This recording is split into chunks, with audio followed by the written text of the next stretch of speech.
Welcome back. In case you're just joining us, this is the press reaching you live from the nation's capital, Abuja. And now we've been joined by our analyst, Obadiah and Mbila, who's the chairman, Lovewalk Media. You're welcome to the studio. Thank you very much. You're welcome to the program. Thank you very much. I was called the Lovewalk Foundation. Maybe something is going to brew up soon. I think so. All right, how are you doing today, sir? Oh, cool.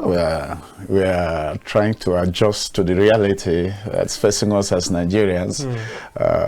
Scarcity of petroleum and scarcity of money to buy the petroleum products. Absolutely true. And now there's this headline on the Punch newspaper that says, subsidy, NLC Shuns FG meet electricity workers back strike. I'll take that again. Subsidy, NLC Shuns FG meeting, electricity workers back strike. Now, the TUC faults negotiation team, Lagos, Nasarawa, more state chapters joint strike. TUC demands salary increase, fuel importers seek equal access to Forex. Now, at this point, let's talk about the subsidy, first of all. I keep hearing people say it's a good thing that it's gone. And I hear some other persons say, no, we want the subsidy to remain. Like the faction of the TUC asking that something should be done, there should be a redress to, you know, curb the effect of this subsidy removal on Nigerians. And some other persons are saying it's a good fit, but not a good time. What's your take on that? Every day I have the privilege to talk about this subsidy. The first thing I say is it is a good idea. And I congratulated the president for the boldness to have removed the subsidy. Now, even at the point of removing or making this pronouncement, the president supposed to know that as a responsible father, as a responsible government, the removal will have a very harsh and adverse effect against those that he is against his subjects. So he doesn't even need to wait until Nigerian Labour Congress, the Trade Union Congress, the NEPA and allied workers to begin to protest. There is no need for this. Okay. The president knows that the effect of the removal will be very, very, very immense on people that are struggling with sick economy. So it is in his place to say, never mind, we are working out modalities to cushion the effect. So for me, I have congratulated him because it has been, this thing has been lingering for more than 15, 16 years. We will remove, we will not remove, we will remove, we will not remove. Now that he has removed it, he should also put in place measures to cushion the adverse effect. Those measures may include maybe salary increase, if that is the way to go. But I am thinking of doing a transportation support scheme, vehicles that can carry workers to and fro, and also vehicles that can support school transportation, etc. and etc. But for him to just pronounce the removal and appears he has gone to bed and say, I finished my work, to me it is most insensitive of a new government. All right, let's quickly take this call. Hello, good morning. Hello, good morning. All right, I think we lost that caller.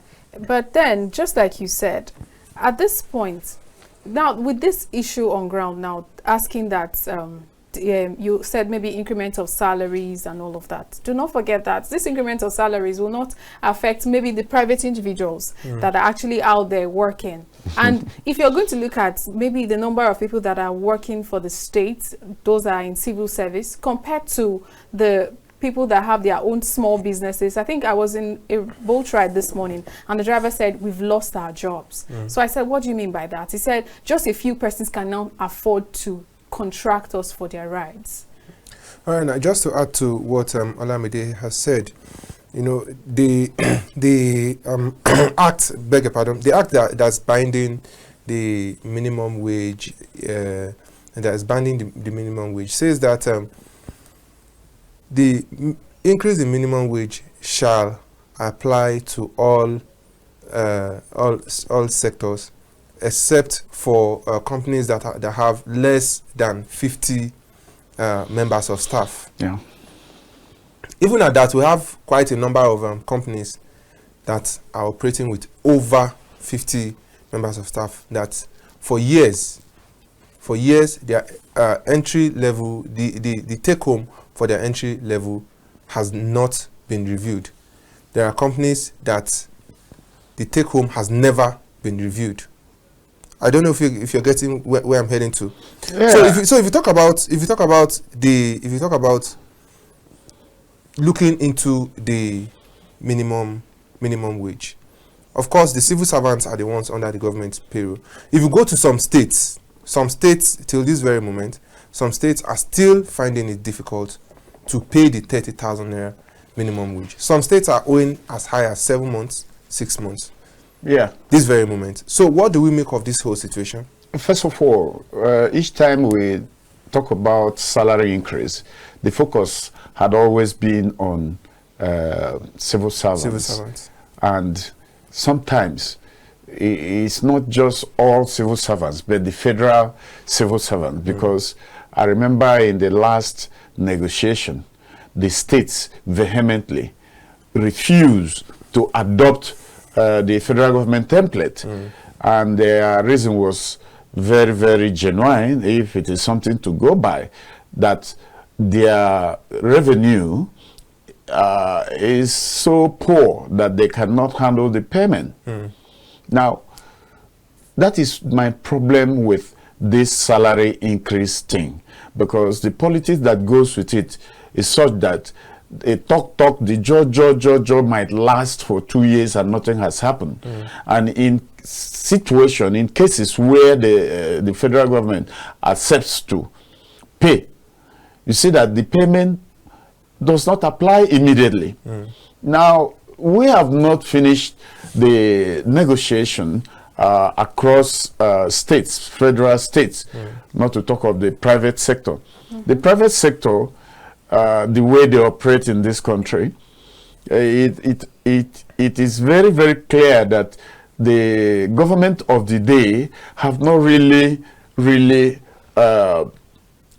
focused or channeled their effort to review what is happening in the private sector. Because I am aware that when the Nigerian Health Insurance Scheme was introduced, part of the question is that how are workers in the private sector going to benefit from the NHIS? Exactly.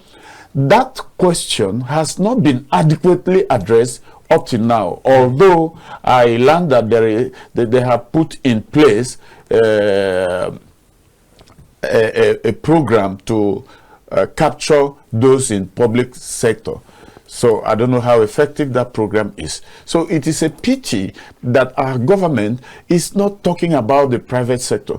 We've seen some people in the oil industry protesting that their foreign counterparts, the expatriates, receive 10 times the salary they are being paid. So is it because they are Nigerians? And the government is not saying anything about that.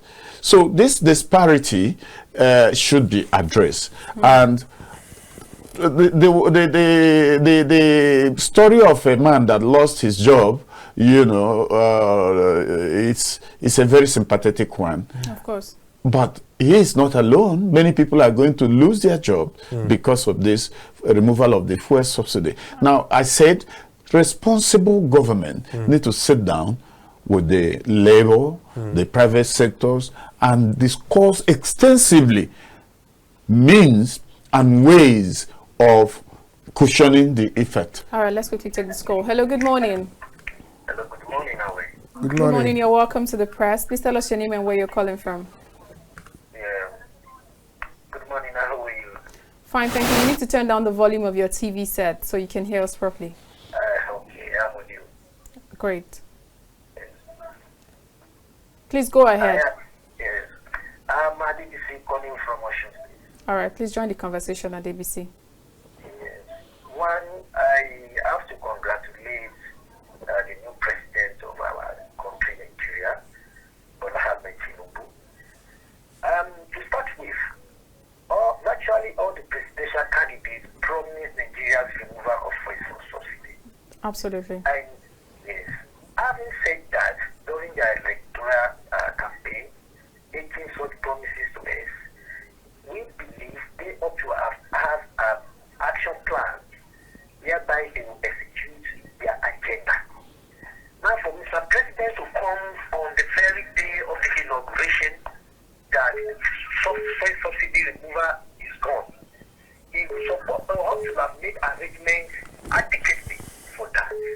He ought to have made consultation even before his inauguration as the president of Nigeria. He knows that whatever, we all know in Nigeria that no gain without pains. And to tackle that pain, he ought to have addressed certain issues like consulting the private sectors, the public sectors, the NLC, and virtually the party leaders of his parties. We believe they have knowledge about the economic situation of this country. You can't just say, okay, just like the issue of the no cash, the change The of cash crunch. Naira during last 2-3 months, about 2-3 months ago by Emefele. Yes. You don't just come up with policies, with programs, with agenda or even projects that will affect the poor people. This is telling on the poor Nigerians. Imagine the price of oil now in this country. If he had considered the education sector, the health sector, he had done that. That's all what he's supposed to have done in the first place. Not saying that, oh, we remove fuel subsidy. Now see what is happening. And see, this guy is Okay, we'd like you to round up your thoughts, sir. The beginning of the failure of this administration. All right, thank you very much. Nigeria is going to go on strike on Wednesday, and there may be massive protests. All right, let's take another call. Hello, good morning. Are you there? All right, you just heard what he said. He's also complaining about the fact that it shouldn't have happened at this time. What's your take on that? Yeah, it's a very dangerous. No, like as I said, I have congratulated the president for that bold approach. Subsidy removal settled. But the insensitivity that is associated with his silence and probably waiting for NLC to rise to the occasion is uncalled for, especially coming out. But there's been meetings that has ended up in deadlocks. There's been meetings through the week. They've had meetings.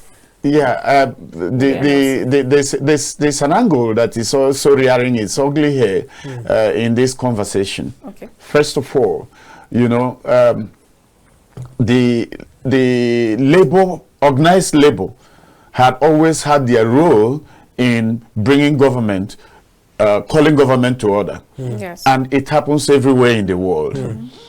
And it is also on record that the insincerity of government has always discouraged the labor force from having open mind in, you know, accepting whatever government is dishing out.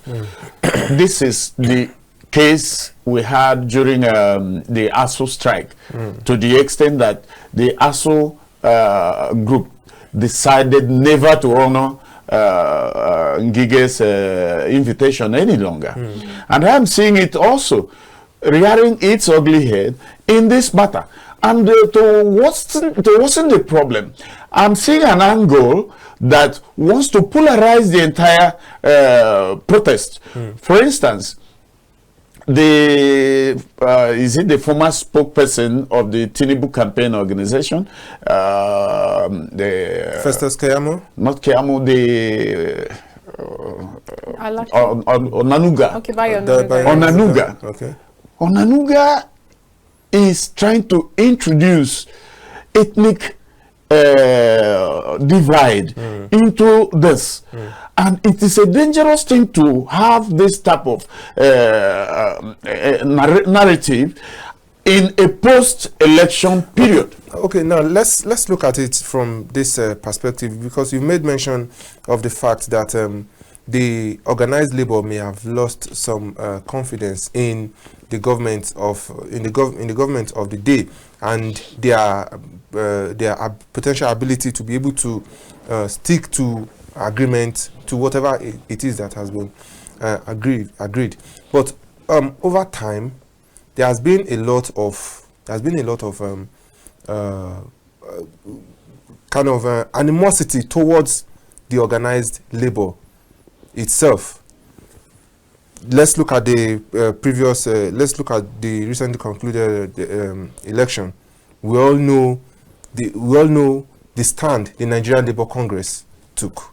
We all know the stand the Nigerian Labour Congress took during the electionary period, and they took a stand for a candidate who was very vocal about the subsidy removal also. Now, how can the NLC now convince Nigerians now they are truly on Nigerians' side? That's one. Secondly, if we look at, Nigerians have expressed their concerns over the fact that will the government actually use these monies taken out from subsidy to the betterment of the lives of the average Nigerian? That's one. But then if you look at it, the diesel is not subsidized. Kerosene is not subsidized. What economic benefit has this unsubsidized product brought to Nigeria? All right, please, before you answer that, let's quickly take this call. The person has been on the line for a while. Hello, good morning. Hello, good morning, my sister. God bless you. Amen. I want to ask your name and where you're calling from. I'm calling from Abia State. Your name, please. My name is Joseph. Okay, please go ahead, Joseph. I want to ask you, I invite you there. Is this a bad thing, Nigeria, to have a refinery? Buhari says that our refinery will be working next month, and the subsidies will finish next month. Why did the president say the thing has expired? All right. They do not fix our refinery first. It's a shameful thing. We have creating. We are looking for a light. It's very shameful. It's something that is supposed to talk, not Nigeria. No. We have to fix our refinery. And secondly, the mistake our people are making is this: if Cotonou are selling 700 naira per liter, it's because our money is going down. Our money is the lowest money now in Africa. Our money is the lowest money in Africa. Most of the time we are changing Cotonou money 1 naira per distance. But today, Cotonou money is nearly almost 1,000 naira to 10,000 sefa. It's very, very shameful. All right. Bless you. Thank you very much. Well, Before his question, or maybe let me start by addressing his question. yes. If President Tinubu had remembered that we are coming out from an administration which everyone in Nigeria recognize as an administration that have put Nigerians into a very, very tight corner. I think his first step would have been, how do we alleviate this suffering? Otherwise, it will almost look like Jeroboam's case in the Bible, where the elders called him and say, your father handled us roughly. He didn't treat us very well. Now it is your turn. I hope you will not toe the line of your father. He came back to tell the elders, look, where my father flogged you people with ordinary cane, I'm going to use iron. And that is the beginning of the popular saying, to your tent, O Israel. Everyone had to say, there's no hope with this government. Now, we have to fix our own refinery. That was the promise of the previous administration of Buhari. That was not done. And now the guy that is asking this question, we need to say this. While we applaud the removal of the subsidy because of the nature of promise and all that lingering, while we applaud that, we also at the same time seek to ask the government of the day to look for palliative, to look for how to cushion the effect, and also to begin to look critically on how to make our refineries to work. Now, the question of the polarization of the labor before, during, and after the election. Well, one will always expect that each time the labor want to speak as one force against government policy or criticize government policy, the art of politics is usually introduced not by labor themselves but by government. Divide and rule. You know, you see government taking some chunk of the labor force and say from a parallel government, you know, so we can go out there and dig it out. The claim by Onanuga that Joe Ajaero, being from one particular part of the country, is the reason why he is leading the labor to oppose the removal of the subsidy. And I doubt whether Joe Ajaero, in his right senses, will oppose the removal. I think what the labor are agitating for is, why did you remove this without consulting us? And then after removing it, you never showed any sign to believe that you know that it's going to have an adverse effect against us. This is a genuine and patriotic move. And bringing it to, reducing it to ethnic politics, to me is uncalled for. Okay, but then one of the requests of the NLC is that the pump price should be returned back to its old, to its old the price. status quo. Yeah, to its old price, pending while negotiations are going on, and for the time frame that has been made, that provisions has been made for. But don't you think that now, if this pump price is returned to the old price, which is in 195, don't you think it will lead to the marketers hoarding this product? Don't you think it will return in massive queues, knowing that in 3 weeks time, in 4 weeks time, we are going to be buying this product at over 300% compared to what we are buying now. Yeah. All right, sorry, to add one more thing. A simple question I want to ask is, does it make any economic sense to subsidize consumption rather than production? In America, most of the agricultural produce are subsidized. And the reason why they do is they want to encourage the farmers. They don't want the farmers to produce at a loss. So government comes to their aid. This helps them to go back to the farm and produce more. Now, so where subsidy becomes a motivation for production, it should encourage. Better. So I wanted to confirm if that's for production or for consumption. It's to motivate producers. That's where I'm concerned with this Nigerian thing. We subsidize petroleum, and it never encourage, this subsidizing never encourage production of our petroleum. Because it's for consumption, it's not for production. It's only for consumption. And of course it's food for the boys, it's not even aiding our consumption at the end of the day. Now, why is it that Nigerian government has not thought it wise to focus this subsidizing of a thing to agricultural produce, so that the farmers will be sure as they are going to farm. If I'm spending 10,000 to cultivate, to sow, to produce, I am sure that I'm getting 15,000 upfront. That helps the farmer, of course, to keep producing the more. So, for me, our government works like the man that leaps before he looks.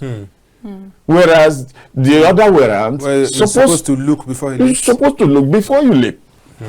It's just so unfortunate, because right now it's like a medicine after death, because people are beginning to wonder, how do we now survive in the next few days? Because part of the agitation is that it is not a bad idea that subsidy has been removed. It is the fact that there's been no measures to cushion the removal before it was removed. Now there are talks on ground of 840 million facility from World Bank, $1 million that is supposed to be shared. But the question is, how would that, how will it trickle down to the common man? Are they going to be doing the usual 5,000 conditional cash transfer? And how do they even tell who needs this money and who doesn't need it? Because at this point, I feel like even the people that you think are very capable and can handle things on their own still need help. Well, it's a system that has survived over time. And one of the reasons why I cherish the president is that I recognize him as a trailblazer, a man that sets his own agenda and wants to do things differently. I say this because when I look at his 8 years as a governor of Lagos State, I realize that his style of governance was just one that is very, very special. There was no other state that was run the way Lagos State was run. So, and I was saying, look, if he, after Lagos State, he has succeeded in planting governors in other southwest states, and even as far as trying to the southeast, go to the southeast and the north. He was the one that supported Nuhu Ribadu during the ACN time. So I've seen him as one who is capable of handling issues like this. But I also have not admired his post-inaugural speech posture. I have not. I thought by now there should have been some pronouncement that would disarm NLC from doing anything.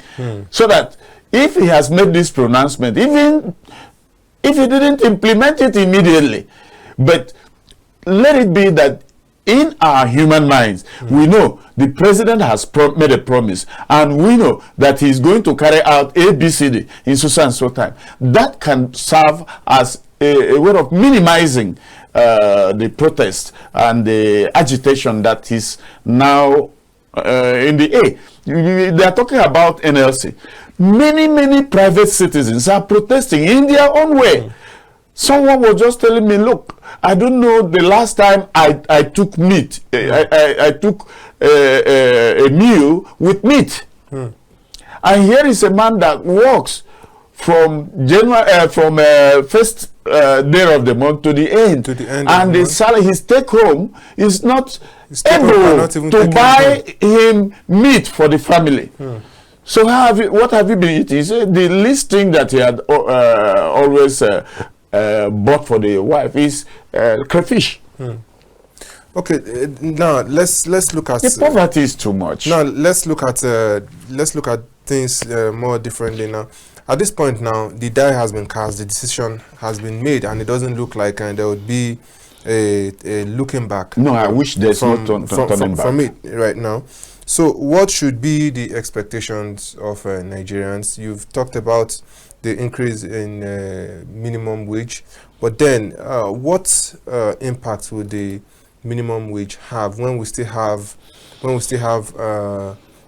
disparity in our dollar exchange rate? Because to a very large extent, the dollar exchange rate goes a long way in determining the prices of commodities in the market also.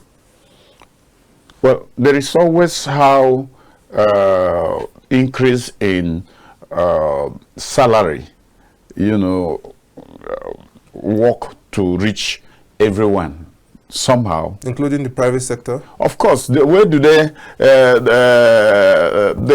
come to the same market where private people sell? Are they not the private people that are the market women? Are they not private? No. What I'm saying now is, if the minimum wage is reviewed, well, I'm not, and the federal government say, okay, we are doing a 40% increase in minimum wage. Oh, okay, we have finally heard your complaints and we are going to increase the minimum wage.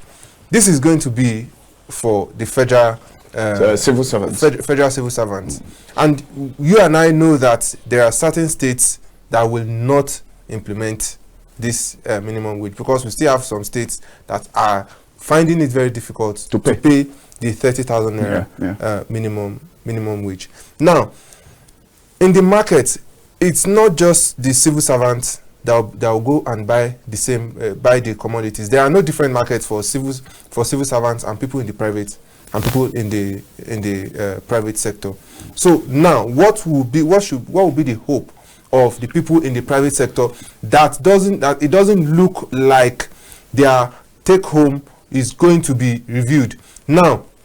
That doesn't look like their take home is going to be reviewed. Now you're in a factory, the cost of production is going to drastically increase because the cost of buying powering the company because of our epileptic power supply. So how do we juxtapose these scenarios? It's we don't need to muddle up the issues at stake now. We are looking at NLC's protest, and their primary reason is because their constituency is drastically affected. These are people who go to work with public transport, and sometimes they fuel their car to go to work. It simply means it is going to be difficult for them to continue. Some civil servants may not be able to find 1,000 naira to pay every day to and fro, where the cost of transportation is of that amount. People in the private sector too, now I'm coming. So the NLC, I think, primarily are addressing what concerns the labor force first. How are we as individual private people, going to rise to the occasion to demonstrate that we are not going to allow NLC to handle the matter of the workers and leave us in the dark? We are also adversely affected by this policy. Therefore, that is the reason why we are protesting. So if you allow the NLC to protest on your behalf, that might not work very well. Another reason we must also look very critically is, why is it that all the time we are talking about salary increase and we are not complementing it with empowering the unemployed, thousands of underemployed, and so on and so forth? The government should concern itself with how they can empower the the private sector so that productivity will increase in Nigeria. They are not doing that. And I think a very responsible government should know that what really drives the economy is not the labor, but the private sector. It is the entrepreneurs that drives the economy. So if it is the entrepreneurs that drive the economy, government should create a fund deliberately create a fund that would ensure that at least within a year, if 1 million new entrepreneurs are not raised, at least you raise 500,000 every year. And it has a way of, you know, spreading across the society. Yes. All right, so let's get your take on what Ipman is telling the current president. He says that the president should break NNPCL's monopoly on importation. And some other oil marketers are also saying that they want equal access to forex, so they can also, you know, import. Like, the more the merrier, right? So yeah. So government has shown a preference to certain importers of this petroleum product, and that is also worrisome. You're supposed to say, look, we want to end the subsidy regime, but we are opening the market so that anyone, for more players to come in. Exactly, because the theory that was propounded at the time of formulation of the petroleum industry bill was that the same way they unbundle NITEL, you know, bringing in the mobile telecommunication companies and making that sector to be competitive, that the unbundling of the petroleum industry and the removal of the ending of the subsidy regime is going to bring about this type of turnaround that we're enjoying in telecommunication sector. But instead of us to have that, our president ended the regime without opening a new vista for without liberalizing the sector. So to me it appears there is something the government is up to. They are not telling us, because I don't know why NNPC should be the sole importer of our petroleum product, and only those they name as importers are free to import. So how can the liberalization of the petroleum sector be achieved with this regimented approach? And you know that I think part of the challenges of the other oil marketers is that they are not making forex available to them. In order to, you know, do the importation, you need forex. Yeah, that's the sincerity of government in this matter. So what do you think is a way forward? Until government begin to appreciate the enormous responsibility that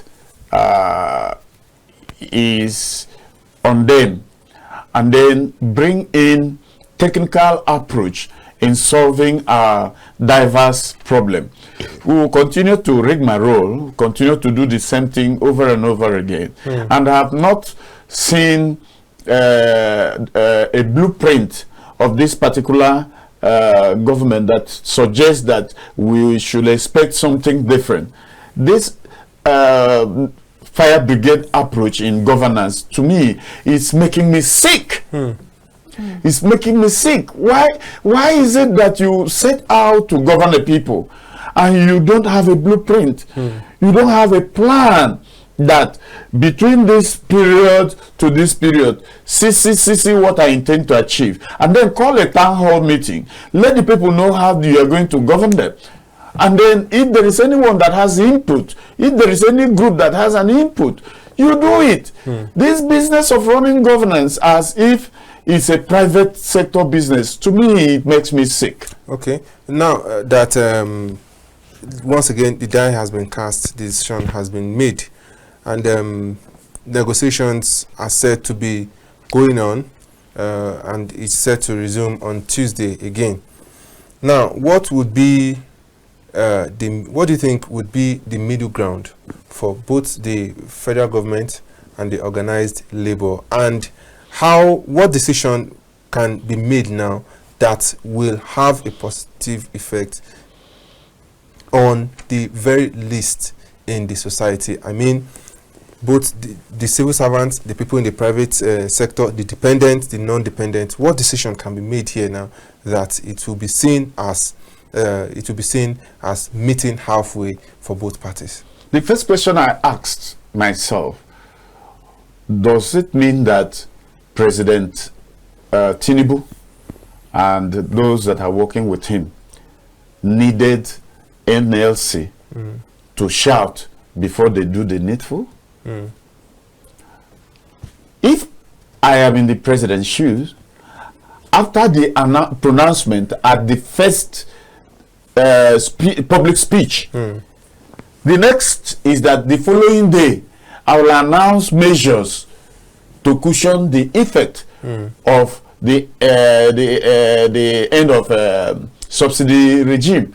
I will announce that. I will not wait for NLC to rise to the occasion. I will just take them on our way, just the same way I didn't consult them before I removed the distance. I will not have consulted them before I begin to roll out palliative measures. You know, by that you disarm the NLC. Now they have gone back to the usual Jojo without any good result. I think this is about the third time they are meeting, and the NLC is already saying we don't have confidence that this dialogue will take us anywhere. So we are not interested any longer. We want to go ahead with our planned strike. And the next thing is that our Ononuga, who's supposed to be a celebrated media personality, who's supposed to be someone that will be advising the president in his capacity as a media person on what the people are saying. Because if you go to those of you that are very good in social media business, you see that Nigerians are angry. So but for Nanuga to turn around and say it's P2B's agenda that Ajero is carrying out, it's most unfortunate. You know, and this is not the way to solve this complex issue that has already reared its ugly head.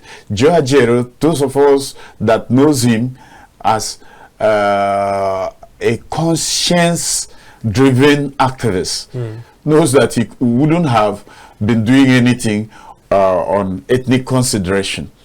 He is celebrated as one who has led the electricity workers, you know, to the negotiation that ended many years of agitation and strife. So, and I know even Bayo Nanuga himself knows Joajero of the type of activism that he practiced. You know, talking about the kind of activism he's practicing, and a lot more along the NLC, they seem to be divided at this point, because some are saying that, well, the NLC is actually short-sighted at this point to want to protest that the fuel price should return back to status quo. At this point, do you think that we're taking one step forward and 10 steps backward?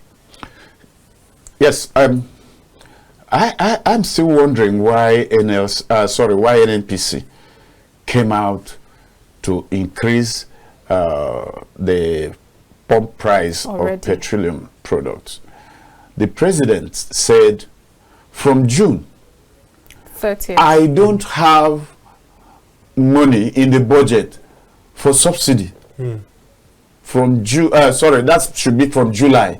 Yes, from July. Good. 30th June. Good. So the next thing is NNPC jumping up to begin to adjust pump price. I think before NNPC even did that, most filling stations and all that took the laws into their own hands. They had to close down their filling stations, and there was scarcity before this came up. Yeah, you mean that it was a way of motivating? There was a Nigerian factor in between before that actually happened. Okay, now we have task force that handles this type of matter, that can go to any filling station and find out whether they have products they are hoarding, and if they are hoarding it, you take the necessary steps to make sure that they sell. Yeah, for me, bringing in a price change immediately after the announcement didn't help matters. It didn't. And of course, my counsel to the Nigerian Labour Congress is they should not go on strike. It is very dangerous to go on strike. And I repeat, it is very, very dangerous, because any strike action now can, you know, be interpreted in such a way that our divided society will get divided. Can be given a political interpretation. Of course, you know, the Labour Party presidential candidate was, as far as the Labour is concerned, the man that they voted for. They didn't vote for President Siwaju as such, you know. So if they go on strike now, they are going to create more problem, both for themselves and for Nigerians. All right, thank you very much. But before we go, let's quickly take this headline that says trapped funds, foreign airlines plan meeting with FG. Now, there are issues of Nigeria owing in huge debts in different countries. Now we have trapped funds. Nigeria tops most indebted countries globally, and is saying that we owe foreign airlines about $812.2 million. And there's a fresh facility of $840 million to cushion the effect of subsidy from the World Bank. What? Would like you to take that in like 60 seconds. Yeah, I don't know. First thing first, I think the domestic challenges are becoming enormous. If the foreign airlines are also are going to introduce their own now, I would advise the President Asiwaju to look into our domestic challenges first before looking outward. Yes, so let them meet, let there be dialogue, and then of course you can keep it in view. Right. But face the domestic challenge first. All right, thank you very much, Obadiah Mbila, Chairman, Lovewalk Media. Thank you so much for joining us on the show Thank today. you very much. It's my pleasure. All right, viewers, that's where we draw the curtain on the press today. I am Olamide Alhassan. See you again tomorrow. And I am Francis Adeniyi. See you again tomorrow.